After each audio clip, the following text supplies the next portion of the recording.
Les contamos que la edición número 132 de la Feria Nacional de la Nieve en Santiago Tulyehualco, en Xochimilco, inicia este sábado. 60 productores participarán en este encuentro. Además de la tradicional nieve, habrá eventos artísticos y culturales, exceptuando los días jueves y viernes santo. Recuerde que puede asistir con toda la familia. La entrada es libre a partir de las 9 de la mañana y concluirá el próximo 17 de abril. Veamos.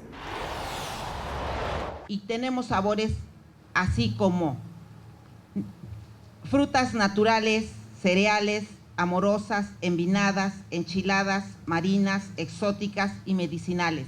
En las naturales ahí van a encontrar más de 500 sabores, no sé, yo creo que puede ser más sabores diferentes para el paladar exigente y con precios también muy accesibles.